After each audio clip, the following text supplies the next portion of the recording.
Hey everyone, before today's video begins, I have an important announcement. For those who are interested in meeting me in person and participating in my donation campaign, I'll be hosting a special event with Alan Edmonds at their Costa Mesa location on August 13th from 12 o'clock to 4 p.m. I'll be shining shoes and hanging out, and best of all, anybody who brings in a gently worn pair of dress shoes to aid in my donation campaign will receive $75 off their purchase of a brand new pair of Alan Edmonds, and I'll personally mirror shine your shoes for free. For those who are unaware of the Elegant Oxford donation campaign, I restore and rehome gently used dress shoes for individuals who are entering the workforce, preparing for job interviews, and for those who are otherwise unable to afford a good quality pair of dress shoes. We've had everyone from recent college graduates, military veterans, and individuals who just need a helping hand.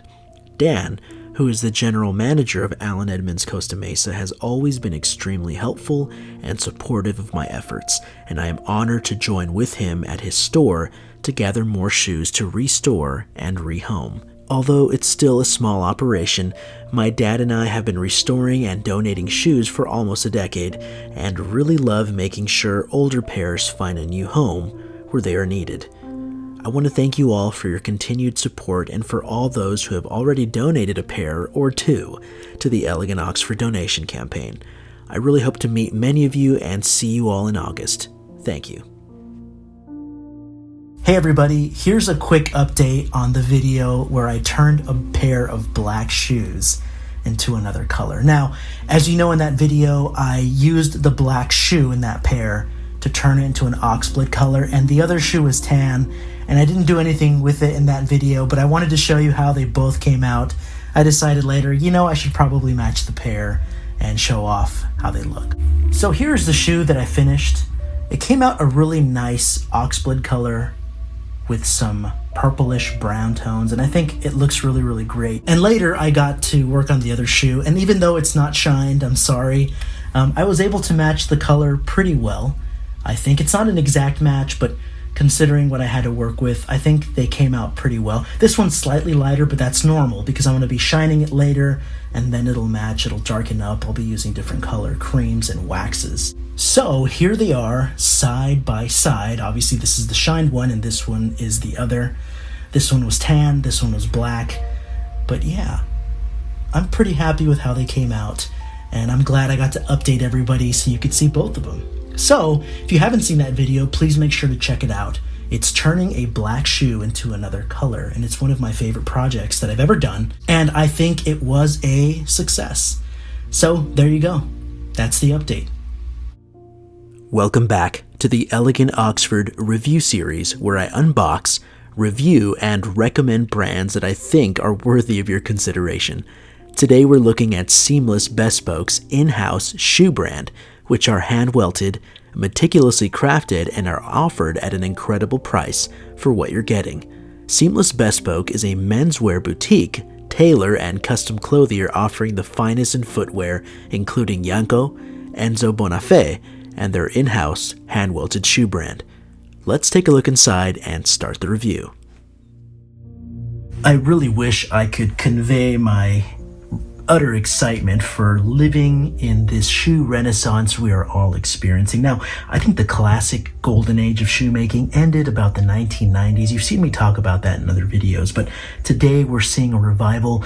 Brands from all over the world, not just from the established countries like Italy and Spain and England, we're seeing amazing hand-welted shoemaking from all around the world. So right now, it is a great time to be a shoe lover, and if you really are willing to look at brands that don't have an established name yet, I think you're really going to find some great brands that are going to make you pretty happy. Now, I've highlighted others in the Elegant Oxford review series, but today I want to talk about Seamless Bespoke.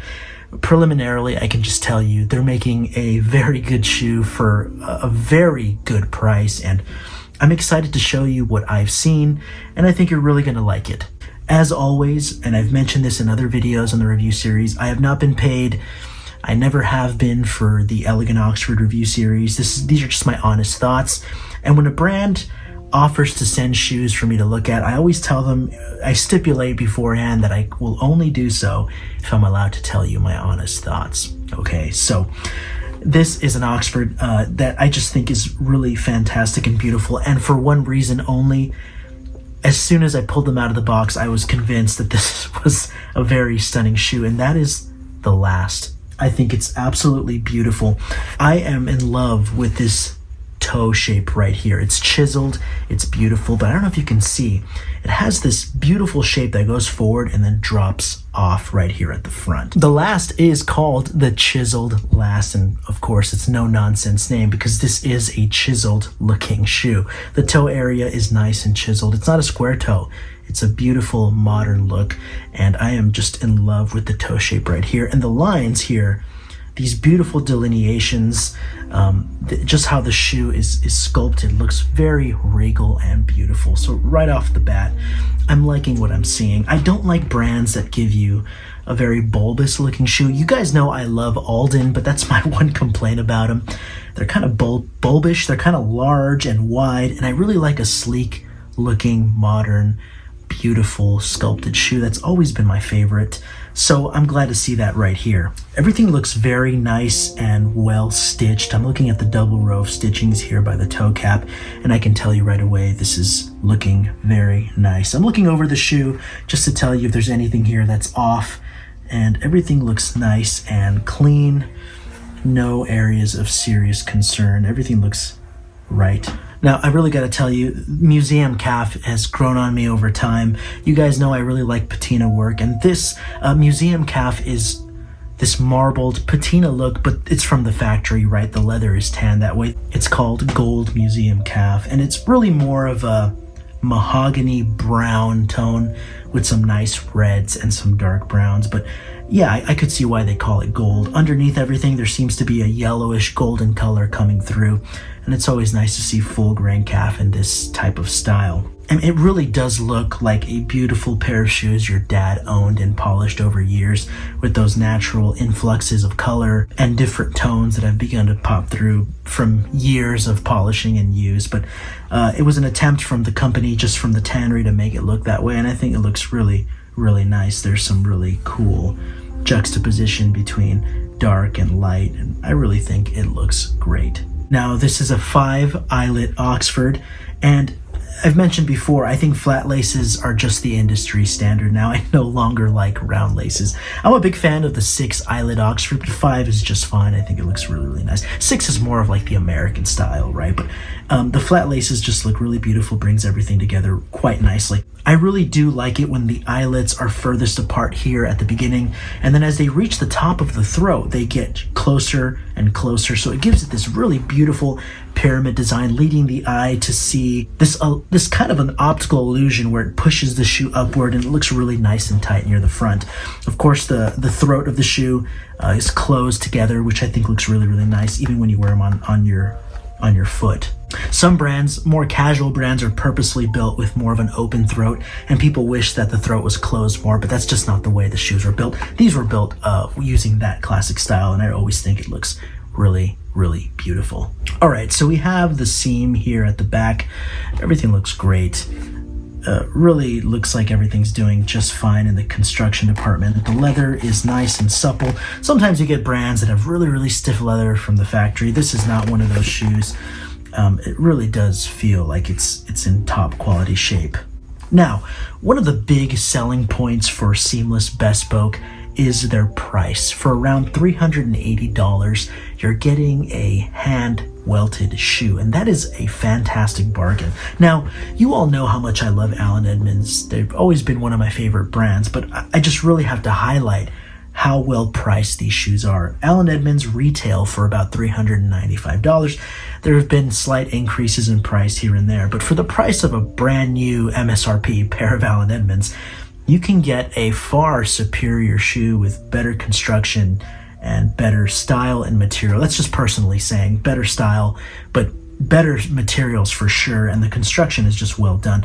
I really love the way this last looks, and I really do think this is a great value. I would be remiss if I didn't just admit that to you right now.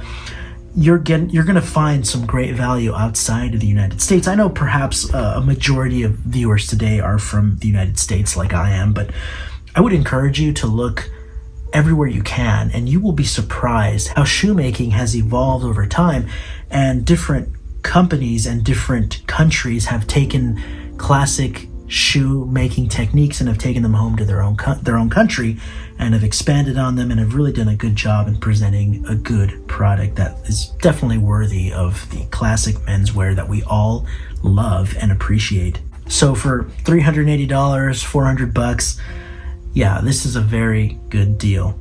I think most of the time you'll find Goodyear welted shoes to be around $400 plus. This is definitely a good deal for hand welted. Now, I really do think hand welted is my favorite construction method. The closer you get, and I've mentioned this before, the closer you get to an artisan actually stitching something with their hands, the more valuable it is in the industry. And I think hand welted is certainly approaching that echelon of better shoemaking as you get higher and higher into that realm. Let me remove the shoe tree here. Now, everything looks good here on the inside. I'm seeing some full leather lining. No complaints. The interior is nice and supple. It's not glove leather lining, I'm pretty sure it isn't, but everything feels nice and smooth and looks great. There's a footbed here, little padding, and definitely good. Now let's look at the sole here for a second. Now, there is a slight bevel here, but nothing to write home about. I'd consider it pretty much flat, which is fine. No points taken off, but there's no bevel or no fiddleback of any kind. This really reminds me of an Edward Green type sole. Now, if you've ever seen Edward Green, this is for the most part what they look like. They have a nice two-tone here like we've seen with other brands and a nice tight heel.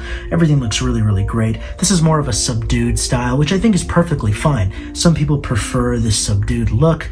They don't like to be loud, and this is definitely regal and well-built, but not super ostentatious. So I think when you're a novice at finding good shoes, you'll think this is not Goodyear welted because you can't see the stitches. But as you get more versed in shoemaking, you'll realize that this is a closed channeled stitch, often called a blind channel stitch. So what happens is that the shoemaker lifts the leather, stitches everything like it's supposed to be, and then covers it back up, leading to a very regal and classic and very clean look that I really do prefer now. So points there for giving such a good presentation on the actual aesthetics of the shoe. We have a quarter rubber heel here. Great for not falling, let me tell you.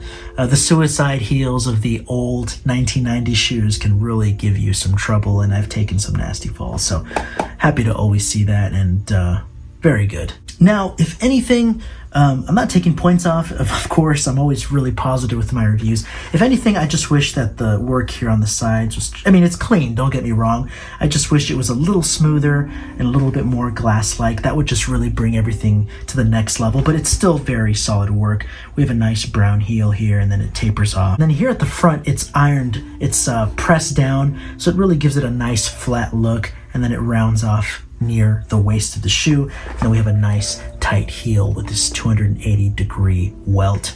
But it really helps to bring the heel in and make it very, very tight, which I always do love. It looks great. Now, there's really no difference between the 360-degree welt and the 270. I think the 270 is probably the industry standard, and it looks very nice. We got some welt fudging here, but it's nothing to write home about. It's just, you know, the lines are there, but it's not very deep or recessed or apparent, which is just fine, but just pointing it out. All right, I actually haven't done this in a while, but let's see how many stitches per inch we get here on the shoe. So let's count them. 8.5, 8. That's pretty good, okay? Always happy to see that. I know it really doesn't make a functional difference. 4 is probably the same as 8, but these stitches per inch are really just bragging rights at this point, but always happy to see nice, tight work. Really speaks to the craftsmanship of the shoe, but that's just something fun I've always done in the past, but I really kind of stopped doing for some reason, but I shouldn't have. Now, this would not be the Elegant Oxford unless I gave these a nice burnish and a mirror shine, and I think they came out pretty nice. Nice, deep, rich color, and they shined up great. Now, isn't that a beautiful Oxford? I am so impressed. I am so happy with how everything turned out. The shading, the burnishing all around the shoe, and then the mirror shine really paint a complete picture that draws your eyes completely downward, and you're seeing everything come together, and it's undeniable. The shoe is beautiful, quality materials, really great construction, all for a great price, and I just am really happy with how everything looks, especially the toe, the lines, everything looks really fantastic. I'd like to take back what I said about the edges. It was like a residue and it wiped right off. So this is very clean work, as you can see. I lightened up the edges so they're kind of a lighter brown for a stronger contrast, and it just really brings it all nicely together. Hopefully we see more work like this across all brands. Hopefully more companies continue to innovate and bring us beautiful shoes we can all come together to enjoy and wear.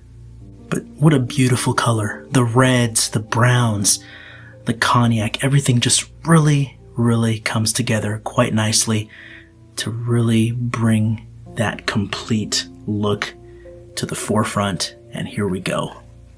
Very nice. I don't want to toot my own horn, but the shading, I'm just really impressed. I'm impressed because some shoes you do the same amount of work and it just doesn't look this good. So kudos to Seamless Bespoke for putting forth a good shoe for a great price. So, in conclusion, I can confidently say that Seamless Bespoke is doing their part to provide the shoe aficionado with even more options in the hand-welted line for an affordable price. The style and craftsmanship really come together to paint a beautiful picture you can admire and, best of all, wear on your feet. I've said it once and I'll say it again. A beautiful pair of shoes is art that you take with you and walk in. But don't worry, it'll still cause people to stare, but in a good way. Thanks for watching, and I'll see you next time.